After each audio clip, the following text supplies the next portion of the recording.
आज हम मौजूद हैं दिल्ली के एलजी हाउस के नियर बाय।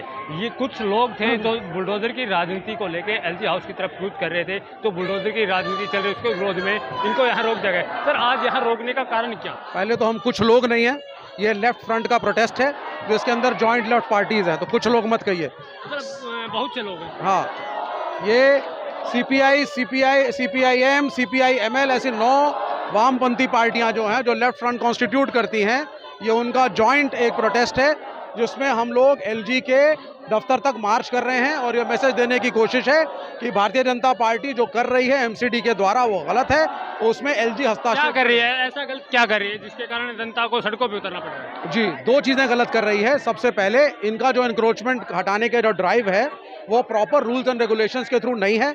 सिर्फ पुअर आदमी, गरीब आदमी, उनको टारगेट किया जा रहा है, मुसलमानों और माइनॉरिटीज़ को टारगेट किया जा रहा है, जबकि जो रिच लोग हैं जिनकी अरबों की प्रॉपर्टियां इस शहर के अंदर हैं उनको छोड़ा गया है। जैसे अवैध कब्जों पे बुलडोजर चलता है तो दिक्कत क्या है सर? आप चलिए ना सैनिक फार्म, आपकी हिम्मत है सैनिक फार्म जाने की?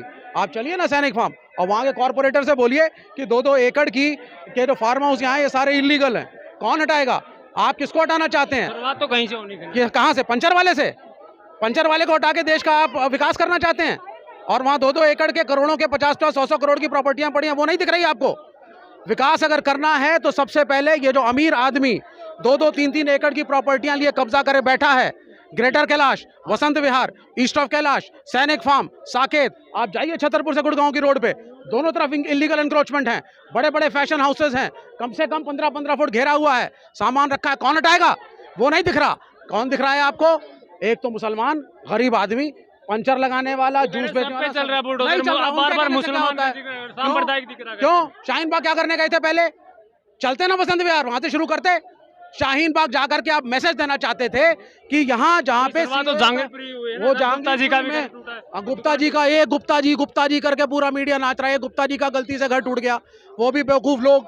1977 में उसके बाद डीडीए के कागज भी हैं, वो दुकान ही अवैध नहीं थी जो तोड़ दी गई, ये भी मैं बता दूं आपको।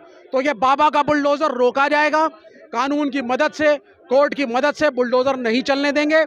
एक तरफ मुख्यमंत्री और बीजेपी खुद कहती है कि हम इलीगल कॉलोनीज को ऑथोराइज करेंगे, दूसरी तरफ आप साहब कह रहे हैं कि साहब हम एनक्रोचमेंट पे हटाएंगे, हम तोड़ेंगे भी। तो आपकी पॉलिसी है क्या? और अगर आपकी पॉलिसी है तो रिलोकेशन कौन करेगा? जब आप किसी को तोड़ते हैं, हटाते हैं, झुग्गी भी हटाते हैं, तो रिलोकेट भी तो करेंगे ना आप किसी को। 15 साल से 20 साल तक एमसीडी, 15 साल से कानून यहाँ पे 15 साल तक आपके जो भ्रष्ट काउंसलर, कॉर्पोरेटर, अफसर थे जिन्होंने ये एनक्रोचमेंट होने दी, पैसे खाए, क्या उनके खिलाफ एक्शन? कब्जा हटाना गलत है। बिल्कुल सही है, आप कानून के तहत हटाइए।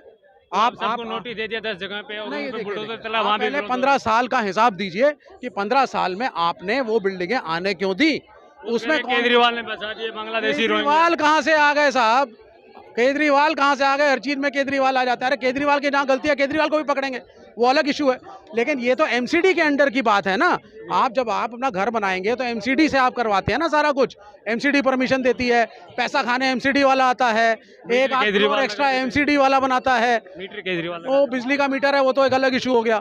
लेकिन इलीगल बिल्डिंग कौन बनाने दे रहा है? तो एमसीडी बनाने दे रहा है। तो मीटर भी नहीं लगना चाहिए। नहीं, देखिए वो तो आप उसको, अगर आप उसको एमसीडी ने अलाउ किया है तो गवर्नमेंट के कानून के तहत आप उसको मना नहीं कर सकते। If a building has been constructed, electricity connection has to be given. ये काम नहीं है किसी भी स्टेट गवर्नमेंट का डबल चेक करके मीटर या पानी को रोकना, उसका ये काम है ये देखना। एमसीडी का काम है, म्युनिसिपल कॉर्पोरेशन का, इन चीजों को ना आने से रोकना। ये महाभ्रष्ट है। जैसे शाहीन बाग में बुलडोजर गया लेकिन वहाँ बुलडोजर चल नहीं पाया, जो भी कारण रहा हो, उसके बाद आदेश गुप्ता जी ने एक लेटर जारी करके कहा है कि कांग्रेस के कुछ नेता और कुछ लोकल पार्षद और विधायक जो हैं वो इसमें खलल डाले, उन पर एफआईआर दर्ज होनी चाहिए। नहीं, एफआईआर क्या दर्ज होनी चाहिए? जब ये वहाँ पहुंचे हैं तो उसके 2-3 दिन पहले से ही सभी पॉलिटिकल पार्टीज वालों ने लोगों को बोला कि अगर आप लोगों का कोई अवैध चीज है बाहर तो अंदर कर लो। वहाँ कुछ था ही नहीं। अरे पंचर वाले ने यहाँ तक दुकान करी है, 3 फुट के आगे कुछ सामान पड़ा, उसने अंदर कर लिया। तो जब पहुंचे बुलडोजर तो कुछ था ही नहीं। तो ये इनका ये गेम प्लान था कि देश में मैसेज देंगे कि देखो सीए वहां से शुरू हुआ, हमारे बुलडोजरों ने तोड़ दिया।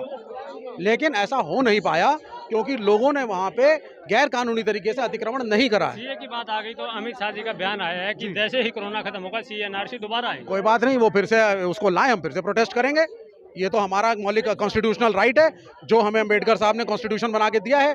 जो कॉन्स्टिट्यूशन हमारे को राइट देता है हम उसको फॉलो करेंगे। भाजपा के कुछ लोगों ने, आपने भी सुना होगा, भाजपा के कुछ लोगों का कहना है कि जो केजरीवाल है बांग्लादेशी और रोहिंग्या दिल्ली में पूरी तरह के चारों तरफ बसा दिया, हम उनको हटा के रहेंगे, उनको नहीं आप रहने मुझे एक बात बताइए, केंद्र के ऊपर सिक्योरिटी करने की जिम्मेदारी किसकी है? देंगे। केंद्र की केंद्र की है। सिक्योरिटी फोर्सेस किसको रिपोर्ट करते हैं? केंद्र को। इस शहर के अंदर, इस देश के अंदर, चाहे बॉलीवुड हो, पुणे हो, बेंगलोर हो, ड्रग्स कहाँ से आते हैं? बॉर्डर से उड़ के आ जाते हैं या वो आ जा भाई 30,000 करोड़ के ड्रग्स या 3,000 करोड़ के ड्रग्स तो अडानी साहब के कंटेनर में पकड़े गए। शाहीन बाग में भी बहुत नहीं, शाहीन बाग में तो पकड़ा गया, आया कहाँ से? मैं पूछ रहा हूँ आपसे। बॉर्डर से ड्रग्स अंदर आ कैसे रहे हैं, आप मुझे बताइए पहले ये। इसका उत्तर है नारकोटिक्स कंट्रोल ब्यूरो कर क्या रही है? इसका मतलब केंद्र सरकार ड्रग माफिया मनी में मिली हुई है। तो अवैध कब्जों पे अगर बुलडोजर चल रहा है तो आप लोग सांप्रदायिक माहौल क्यों पैदा कर रहे हैं? हम सांप्रदायिक माहौल, भाई आप शाहीन बाग से ना शुरू करिए ना। मैं चाहता हूं सैनिक फार्म टूटे, इलीगल है। मुझे शाहीन कब बाग क्यों लेकर ना चल करें? रहे हैं? अगर शाहीन बाग से शुरू होता तो शाहीन बाग तो शुरू तो हो गया, वहां तो कुछ मिला ही नहीं आपको। दिक्कत क्या? अगर वहाँ से कहीं से शुरुआत होती? नहीं नहीं, हम सैनिक फार्म से शुरू करेंगे, उसमें क्या दिक्कत है? अगर वहाँ से शुरुआत होती तो दिक्कत नहीं तो वहां तो पहुंचे तो थे, फेल हो गए। फेल हो बाकी गए। जगह अगले दिन अलग जगह पे तो चल गए। नहीं नहीं, आप चलिए सर, जहाँ पे ये वो लोग रहते हैं जिनके 100-150 करोड़ के बंगले हैं, वहाँ मैं चाहता हूँ मुझे ले जाया जाए। मैं बताता हूँ कौन कौन से इलीगल हैं और मैं चैलेंज करता हूँ एमसीडी उनको तोड़ के दिखाए, क्योंकि खुद भारतीय जनता पार्टी के मेंबर पार्लियामेंट सब वहीं पे रहते हैं। अच्छा, और अगर ये बुलडोजर नहीं रुकता है तो बुलडोजर तो हम रोकेंगे, जनता उतरेगी सड़कों पे, बुलडोजर रोकेंगे। डेली चल रहा है ना। कोई बात नहीं, हम भी रोज अलग-अलग उतर रहे हैं सड़क पे, रोज रोकेंगे। रुक तो नहीं रहा। बिल्कुल रुकेगा, कैसे नहीं रुकेगा? उखाड़ फेंकेंगे एमसीडी को, उखाड़ फेंकेंगे एमसीडी में जो बीजेपी है उसको, दूसरे लोग आएंगे। आप जो भी करिए जनता की भलाई के लिए करिए। एनक्रोचमेंट बुरी चीज़ है, एनक्रोचमेंट हटाइए, एनक्रोचमेंट मत आने दीजिए। उसमें पहला कदम होना चाहिए 15 साल से जो अफसर, एक गरीब आदमी जो इस शहर में आता है जिसकी जेब में पैसा नहीं है, रियल एस्टेट इतना महंगा है, उसको आप घर बनाने देते हैं पैसा खा खा के, उन अफसरों के खिलाफ क्या एक्शन होगा? पहले एक्शन लो, शहर अपने आप सुधर जाएगा। तो तमाम लोग हैं, साफ तौर पे कहना होगा कि तो बुलडोजर की जो राजनीति है ये एक सांप्रदायिक माहौल क्रिएट करने के लिए की जा रही है। अगर बुलडोजर चलाना है तो गरीब पेंचर वालों पे न चला के, जो ये बड़े बड़े कंस्ट्रक्शन साइटें हैं जहां कई वर्ग फीट में बुलडोजर अतिक्रमण कर रखे हैं, अगर भाजपा या दिल्ली एमसीडी में हिम्मत है तो उन पर बुलडोजर चला के